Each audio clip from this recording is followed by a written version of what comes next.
ये क्या हुआ? मेरे पास बैठा हुआ पुजारी उछल पड़ा। मंत्र उल्टा हो गया महाराज। मैंने कहा, अब तुम्हारा मित्र मेरी मित्री के काबू में आ गया है। वो इसकी गर्दन तोड़ देगी और मैं तुम्हारी गर्दन मरोड़ दूंगा। क्या मतलब, क्या कह रहे हो मूर्ख? वो उछल पड़ा। उसके लहजे में हल्का सा खौफ था। उसने अपनी जगह से हटना चाहा तो मैंने उसका हाथ पकड़ लिया। वो हाथ छुड़ाने के लिए जोर आजमाई करने लगा और दूसरे हाथ से इसने मेरे सीने पर जोरदार घूंसा मारा। साथ ही वो ऊंची आवाज में चीख भी रहा था। अगर वो लाउड स्पीकर पर भी चीखता तो मुझे परवाह न होती। यहाँ मीलों दूर तक कोई उसकी आवाज़ सुनने वाला नहीं था। मैंने इसके दोनों हाथ पकड़ लिए और हम में जोर आजमाई होने लगी। वो उठकर खड़ा हो गया और मैं भी उसके साथ उठता चला गया। टीले की दूसरी तरफ से भी उठा पटक और गुर्राने की आवाज़ें सुनाई दे रही थीं। मुझे शुबा था कि कहीं सीता इसके काबू में न आ जाए। मेरा हरीफ दरमियाने कद और छरीरे बदन का मालिक था, लेकिन मुझसे ज़्यादा ताकतवर नहीं था। वो अपने आप को छुड़ाने के लिए पूरी कुव्वत इस्तेमाल कर रहा था और मेरे ख्याल में वो खौफजदा सा हो गया था और मुकाबला करने के बजाय अपने आप को छुड़ाकर भागने के चक्कर में था। मैं जानता था कि जब किसी बड़े से बड़े सुरमा पर भी किसी किस्म का खौफ तारी हो जाए तो उसे दुनिया की कोई ताकत नहीं बचा सकती। उसने मुझे टांग से अड़ंगा देकर गिराने की कोशिश की, मगर उसका अपना ही पैर रेत में धंस गया, जिससे वो अपना तवाज़न बरकरार न रख सका और लड़खड़ा कर गिर गया। मैं भी उसके साथ ही गिरा था, लेकिन संभल कर फौरन ही उसकी गर्दन गिरफ्त में ले ली। वो अपनी गर्दन छुड़ाने की कोशिश करने लगा, लेकिन मेरे बाजू के लपेट बड़े सख्त थे। इसके मुंह से खरखराहट की आवाज़ निकल रही थी। मैंने दोनों पैर रेत पर जमाने की कोशिश की, लेकिन पैर रेत में धंस रहे थे। इस तरह पूरी ताकत इस्तेमाल नहीं हो पा रही थी। वो भी अपने आप को छुड़ाने के लिए पूरी ताकत इस्तेमाल कर रहा था। इसके दोनों हाथ मेरी कलाइयों पर थे और टांगे बुरी तरह पटक रहा था। मैंने बाजू को जोरदार झटका दिया। उसके हलक से फंसी फंसी सी चीख निकली। वो बुरी तरह मचला। मैंने एक और झटका दिया। इस मरतबा कड़क की आवाज़ सुनाई दी। वो इस तरह तड़पने लगा जैसे बैल को गिरफ्त में लेकर उसके गले पर छुरी फेर दी गई हो। मैं उसकी गर्दन को मुसलसल झटके देता रहा। अगरचे गर्दन की हड्डी पहले ही झटके में टूट चुकी थी, लेकिन मैंने अपनी कार्रवाई जारी रखी और फिर सीता की चीख सुनकर चौंका। शमरोज, पकड़ो इसे, वो भाग रहा है। मैंने गर्दन घुमाकर देखा। सीता का हरीफ पुजारी अपने आप को सीता से छुड़ाकर एक तरफ भाग रहा था। असूली तौर पर उसे उस तरफ भागना चाहिए था जिस तरफ से वो आए थे, लेकिन बदहवासी में उसे सिमत का ख्याल नहीं रहा और वह सहरा के अंदर भाग रहा था। मैंने अपनी हरीफ को छोड़ दिया। वो रेत पर पानी से निकाली हुई मछली की तरह तड़पने लगा। मैंने दूसरे पुजारी की तरफ दौड़ लगा दी, जो तकरीबन 50 गज दूर जा चुका था। रेत में पैर धंस रहे थे और दौड़ने में खासी दुश्वारी पेश रही थी। वो पुजारी भी ऐसी ही मुश्किल से दो चार था। वो बार बार गिर रहा था। मैं फासला कम करने की कोशिश करता रहा और बिलाखिर उसके करीब पहुंच गया। वो पुजारी दौड़ते हुए मदद के लिए चीख रहा था, लेकिन जाहिर है शहर से 2 मील दूर इस लकोदक सहरा में उसकी मदद के लिए कौन आता। वो एक बार फिर लड़खड़ा कर गिरा और उठने की कोशिश कर रहा था कि मैंने दूर ही से छलांग लगा दी। उसका एक पैर मेरी गिरफ्त में आ गया और फिर मुंह के बल गिरा। इस मरतबा मैंने इसे उठने का मौका नहीं दिया और इसके ऊपर सवार होकर इसकी गर्दन गिरफ्त में ले ली। उस पुजारी की गर्दन मरोड़ने में मैंने ज़्यादा देर नहीं लगाई। मैं कुछ देर तक खड़ा हांफता रहा और फिर बड़ी मुश्किल से इसकी लाश को रेत पर घसीटता हुआ इस तरफ ले आया। सीता भी तकरीबन 20 गज मेरी तरफ आ चुकी थी। वो भी लाश घसीटने में मेरी मदद करने लगी। दूसरा पुजारी भी ख़त्म हो चुका था। दोनों की लाशें तकरीबन करीब करीब डाल दी गईं। हम कुछ देर रेत पर बैठे अपनी कैफियत पर काबू पाने की कोशिश करते रहे। फिर उन दोनों लाशों को ठिकाने लगाने की सोचने लगे। हमारे पास कोई ऐसी चीज़ तो थी नहीं जिससे गड़ा खोदा जाता। रेत नरम थी। हम दोनों आराम से रेत को हटाते रहे। आधे घंटे में इतना गड़ा बन गया कि इन दोनों लाशों को अंदर डालकर ऊपर रेत डाल दी गई। गड़ा हमने टीले के दूसरी तरफ हवा के रुख पर खोदा था ताकि हवा से टीले की रेत उड़ उड़ कर इस पर गिरती रहे। मैंने फारिग होकर सीता की तरफ देखा। उसके जिस्म पर बहुत मुख्तसर लिबास था। सिंदूरी रंग का चोगा फटकर उसके जिस्म से अलग हो गया था, या फिर उस कमबख्त पुजारी ने ही उसे बेलिबास करने की कोशिश की थी। मैंने अपना चोगा सीता को दे दिया और सीता वाला चोगा चादर की तरह अपने ऊपर डाल लिया। मैंने एक तरफ पड़ी हुई पोटलियाँ उठाई और लोदरबा की तरफ जाने वाले रास्ते पर तेज़ तेज़ चलने लगा। हम 1 घंटा लेट हो चुके थे। मुझे अंदेशा था कि मंदिर में मौजूद पुजारी हम पर शुबा न करें। चांद निकल आया था। बदम सी चांदनी में दूर तक फैला हुआ रेगजार बड़ा पुरस्कार मंजर पेश कर रहा था। चांदनी में मंदिर का हियोला दूर से दिखाई देने लगा। चांदनी रात, दूर दूर तक फैली हुई वीरानी, और उस वीरानी में मंदिर का ह्योला बड़ा पुरस्कार लग रहा था। हम मंदिर से तकरीबन 200 गज दूर थे कि 2 ह्योले हमारी तरफ आते दिखाई दिए। वो हमारे इंतज़ार में थे और मेरा ख्याल है वो हमें देखते ही चल पड़े थे।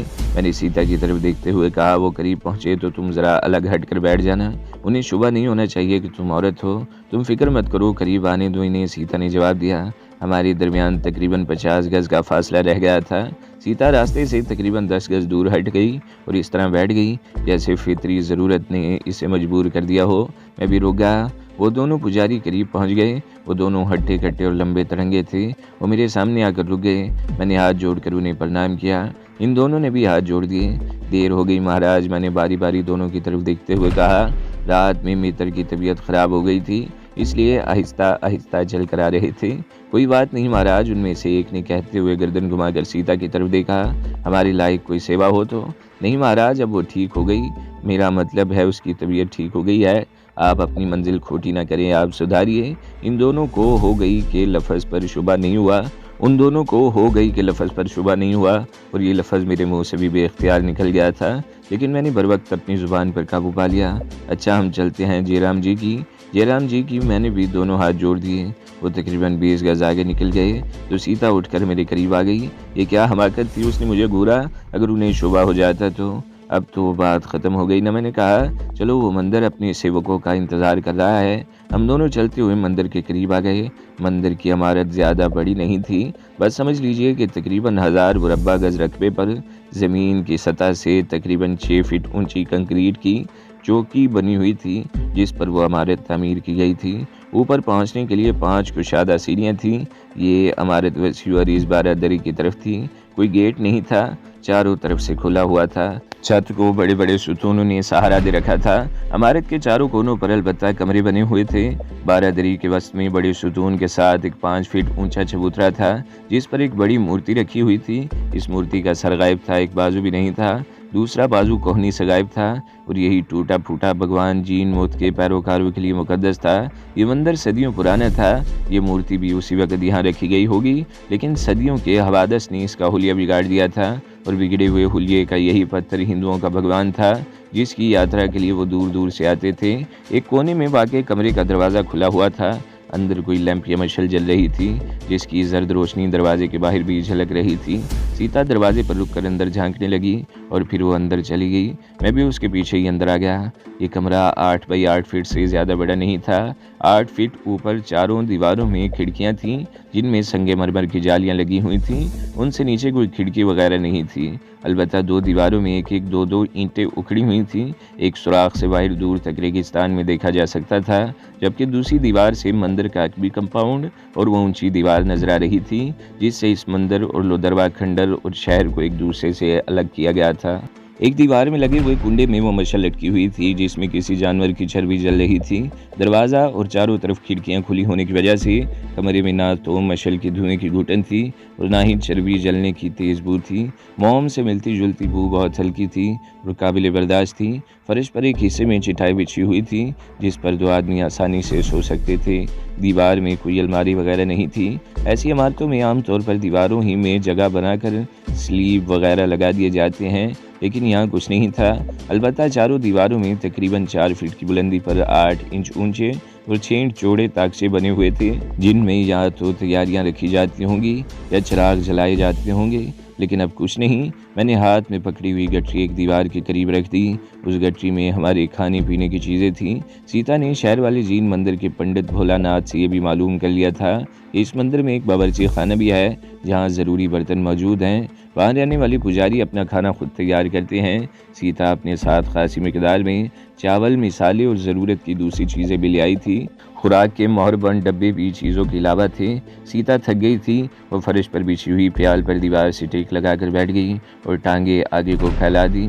मैं भी थक गया था। मैं भी दूसरी दीवार से टेक लगाकर बैठ गया। सीता कुछ देर तक बातें करती रही, फिर उसने मज़ीद टांगे पसार ली और आंखें बंद कर ली। मैं भी थक चुका था और मुझ पर भी गरूदगी सी तारी हो रही थी। कमरे के दरवाजे पर कोई पट वगैरह नहीं था जिसे भीड़ लिया जाता, लेकिन मेरे ख्याल में यहाँ हमें कोई ख़तरा नहीं था। इस वीराने में कौन आएगा? थोड़ी देर बाद मैंने भी आंखें बंद कर ली। मैं पता नहीं कितनी देर सोया होगा कि सीता ने मुझे झंझोड़ कर जगा दिया। क्या बात है? मैंने ख्वाबीदा लहजे में पूछा। बाहर कोई है? सीता ने सरगोशी की। आवाज़ आ रही है जैसे कोई पैर घिसट कर चल रहा हो। उसके लहजे में हल्का सा खौफ था। मैं उठकर बैठ गया। सीता मेरे ऊपर लदी हुई थी। मैंने उसे एक तरफ हटाया और आवाज़ सुनने की कोशिश करने लगा, लेकिन सन्नाटे में कोई आवाज़ सुनाई नहीं दी। यहाँ कौन आएगा इस वीराने में? मैंने कहा। तुम्हारा वहम होगा, आराम से सो जाओ। और ठीक इसी लम्हे वो आवाज़ सुनाई दी। साफ महसूस हुआ था जैसे कोई पैर घिसट कर चल रहा हो। सरसराहट की आवाज़ मेरे आसाब पर तारी होने लगी। कदीम इमारतों में भूतों और बदरूहों की बहुत सी बातें सुन रखी थी, और ये तो मंदिर था। यहाँ न जाने क्या क्या गुल खिलते रहे होंगे। कितनी मासूम औरतों की असमतें लुटी होंगी यहाँ। उनकी रूहें अब भी कहीं भटक रही होंगी। ये ख्याल आते ही मेरे रोंगटे खड़े हो गए। अगर वाकई यहाँ भूतों या बदरूहों का डेरा है तो हम यकीनन फंस गए हैं। और शायद इस वक्त सीता के ज़हन में भी यही ख्याल आया था। वो किसी की भटकती हुई आत्मा तो नहीं? वो सरगोशी में बोली। अहमकाना बातें मत करो। मैंने उसके साथ अपने आप को भी तसल्ली दी। आओ देखते हैं बाहर कौन है। सीता ने जल्दी से पोटली खोलकर चाकू निकाल लिया। हम अपने साथ किसी किस्म का असला या कोई भी हथियार नहीं लाना चाहते थे, लेकिन सीता ने मोहरबंद खुराक के डब्बे खोलने के लिए ये रामपुरी चाकू रख लिया था। इसने बटन दबाकर चाकू खोल लिया। इसका फल तकरीबन 6 इंच लंबा था। इसने चाकू मेरे हाथ में थमा दिया और मेरे दाएं बाजू से लिपट कर खड़ी हो गई। अगर वाकई बदरू हुई तो क्या यह चाकू हमारी कोई मदद कर सकेगा? मैंने कहा। हो सकता है कोई आत्मा न हो, कोई इंसान हो, सीता बोली। हम कमरे से बाहर आ गए। उस वक्त तेज़ हवा चल रही थी और सीटियाँ सी बजती हुई महसूस हो रही थी। पहले हम इस तरफ आए जहाँ से मंदिर में दाखिल हुए थे। चांद आसमान के वस्त में पहुँच चुका था। वीराना सरसराती हुई हवा और चांदनी तीनों ने मिलकर माहौल को खासा खौफनाक बना दिया था। उस तरफ दूर दूर तक किसी की मौजूदगी के आसार दिखाई नहीं दे रहे थे। हम दूसरी तरफ आ गए। सीता ने दोनों हाथों से मेरा बायां बाजू पकड़ रखा था और वो मेरे साथ चिपकी हुई चल रही थी। दूसरी तरफ कंपाउंड खासा वसी और ईस था। वो दीवार मंदिर के चबूतरे से तकरीबन 20 गज के फासले पर थी और इसके सामने एक छोटा सा कमरा भी बना हुआ था, जिसके करीब ही लकड़ियों और खुश्क झाड़ियों का ढेर लगा हुआ था। हम दोनों कंपाउंड में इधर उधर देख रहे थे कि बाएं तरफ से वो आवाज़ सुनाई दी। सीता चीखती हुई मेरे साथ लिपट गई। मुझे भी सीने में सांस रुकता हुआ महसूस होने लगा, लेकिन दूसरे ही लम्हे मेरे मुंह से गहरा सांस निकल गया। वो एक बड़ी सी खुश्क झाड़ी थी। हवा के ज़ोर से एक तरफ सिरक रही थी और इसकी सिरकने से सिरसराहट की आवाज़ पैदा हो रही थी, जैसे कोई पैर घिसट कर चल रहा हो। वो रही बदरू। मैंने देख लिया है उसे। अब वो मेरे हाथों से बचकर नहीं जा सकती। मैंने सीता को अपने से अलग करने की कोशिश की, लेकिन वो मुझसे लिपट गई। भागो, वो हकलाई। भागो, चलो यहाँ से। हम आत्माओं का मुकाबला नहीं कर सकते। देखो तो सही कितनी हसीन है वो, और इसके बिखरे हुए बाल कितने लंबे हैं। मेरा दिल चाह रहा था कि इसके बालों को छू कर देखूं। नहीं नहीं, वो चीखी। करीब मत जाओ, वो तुम्हें मार डालेगी। सीता बहादुर लड़की थी, इसमें कोई शुबा नहीं था, लेकिन इस वक्त वो जिस तरह डर रही थी, मुझे इस पर भी ज़्यादा हैरत नहीं हो रही थी। रूहों पर इनका अकीदा बहुत पुख्ता था। वो तलवार से नहीं डरते थे, लेकिन आत्माओं के नाम से उनकी जान निकलती थी। मैंने ज़बरदस्ती सीता को अपने से अलग किया और झाड़ी की तरफ इशारा करते हुए बोला, वो देखो, वो है बदरू जिससे तुम डर रही हो। ठीक उसी वक्त झाड़ी ने अपनी जगह से फिर हरकत की। उसके साथ ही सिसराहट की आवाज़ पैदा हुई। सीता के मुंह से गहरा सांस निकल गया और इसने अपना सर मेरे सीने से टिका दिया। मैंने उसे अपने से अलग किया और चबूतरे से उतरकर नीचे आ गया और वो झाड़ी उठाकर उस कमरे के करीब पहुंच गया जहां लकड़ियों और सूखी हुई झाड़ियों का ढेर लगा हुआ था। ये कोई बाकायदा कमरा नहीं था। कंपाउंड की फसील के साथ 2 दीवारें खड़ी करके टीन की छत डाल दी गई थी। दरवाजे पर कोई पट वगैरह नहीं था। मैंने अंदर झांक कर देखा। पत्थर रखकर 2 चूल्हे बने हुए थे और कुछ बर्तन इधर उधर बिखरे हुए थे। ये किचन है, मैंने सीता की तरफ देखते हुए कहा। पोटली में टॉर्च भी रखी हुई है, लेकर आओ, देखे इसमें क्या क्या है। अभी कौन सा हमें कुछ पकाना है, सुबह देख लेंगे, सीता ने कहा। इस वक्त आधी रात बीत चुकी थी। हम खासी देर सो लिए थे और इस वक्त नींद नहीं आ रही थी। कमरे में जाने को दिल भी नहीं चाह रहा था। हम चबूतरे की सीढ़ी पर बैठ गए और फिर बातों का सिलसिला शुरू हो गया। हम सरगोशियों में बातें कर रहे थे।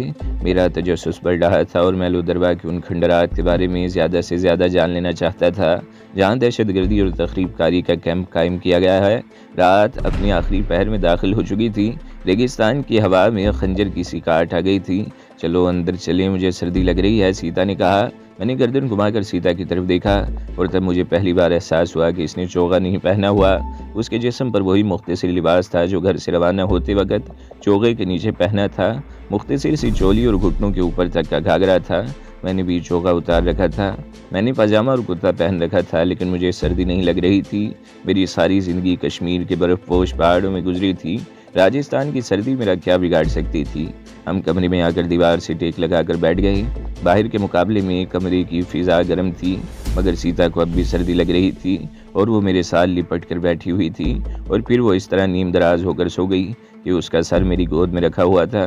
मैंने उसे हटाने की कोशिश नहीं की और ख़ुद भी आंखें बंद कर लीं और फिर तड़तड़ाहट की आवाज़ से मेरी आंख खुल गई। सीता भी बदहवास होकर उठ गई। तड़तड़ाहट की आवाज़ बदस्तूर सुनाई दे रही थी। वो ऑटोमेटिक राइफलों की मुसलसल फायरिंग की आवाज़ें थी। मैं बदहवास होकर इधर उधर देखने लगा और फिर छलांग लगाकर दरवाजे के करीब पहुंच गया। इसके साथ ही मेरे मुंह से गहरा सांस निकल गया।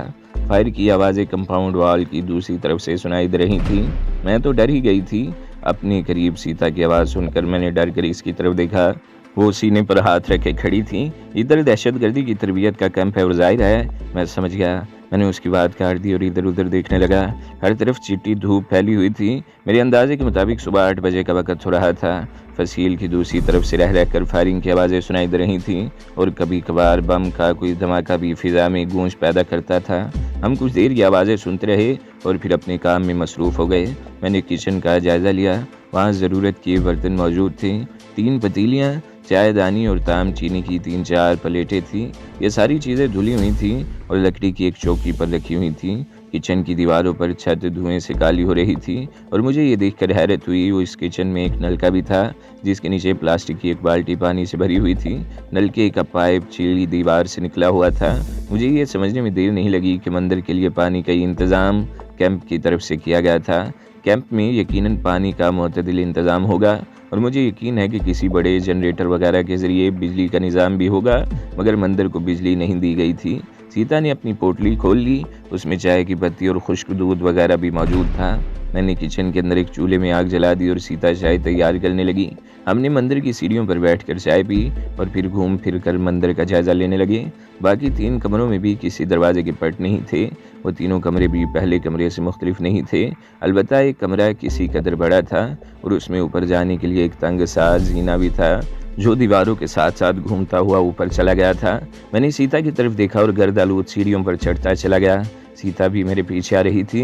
ऊपर कुशादा बालकोनियाँ थी जो नीचे से भी नजर आ रही थी। बालकोनियों के बाहर की तरफ तकरीबन 4 फीट ऊंची दीवार थी और ये दीवार कई जगहों से टूट चुकी थी। बाज़ जगहों पर दीवार तो मौजूद थी मगर मुख्तलिफ जगहों से चंद ईंटें निकली हुई थीं और इन सुराखों से बाहर झांका जा सकता था। हम दोनों चारों तरफ घूमकर इस तरफ आ गए। यहाँ से खंडरों के शहर का नज़ारा किया जा सकता था। वो खंडर मंदिर की दीवार से तकरीबन 200 गज के फासले से शुरू होते थे। मंदिर के आगे तो ऊंची दीवार थी जो न जाने कब तामीर की गई थी और इस दीवार से आगे दोनों तरफ खारदार तारों की बाड़ थी जो दूर तक फैल गई थी। बाड़ तकरीबन 10 फीट ऊंची थी और इस कदर गुंजान थी कि इंसान तो क्या बिल्ली का बच्चा भी उसमें से नहीं गुजर सकता। लोदरवा नाम का ये कदीम शहर ज़्यादा बड़ा नहीं था बल्कि उसे एक गाँव कहना ही मुनासिब रहेगा। इसके एक सिरे से दूसरे सिरे तक पैदल चलते हुए ज़्यादा से ज़्यादा 25-30 मिनट में फासला तय कर लिया जा सकता था। कई गलियाँ थी, छोटे छोटे चौराहे थे। करीम खंडरों में चंद छोटी इमारतें नजर आ रही थीं। बाज़ इमारतें 2 मंजिला थी और मेरा ख्याल था इन इमारतों को तामीर हुए ज़्यादा अरसा नहीं गुजरा था। 2 बंगला टाइप की इमारतें बिल्कुल अलग थलग थीं। गाड़ियाँ भी मुख्तलिफ सिमतों में आती जाती नजर आ रही थीं और कुछ फौजी जीपें मुख्तलिफ जगहों पर खड़ी दिखाई दे रही थीं। खंडरों की उस बस्ती की दूसरी तरफ सहरा में एक जगह गुबार सा उठता हुआ नजर आ रहा था।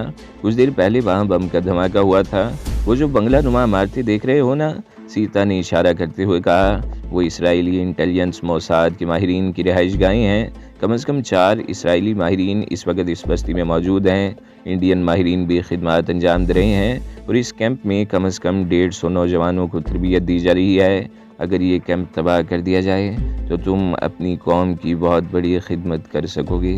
तो दोस्तों, अगली किस्त सुनने के लिए हमारे चैनल को ज़रूर सब्सक्राइब करें, वीडियो को लाइक करें और बेल के आइकन पर भी क्लिक कर दें ताकि हर जो आने वाली वीडियोज़ हैं वो आपको सबसे पहले मिलती रहें।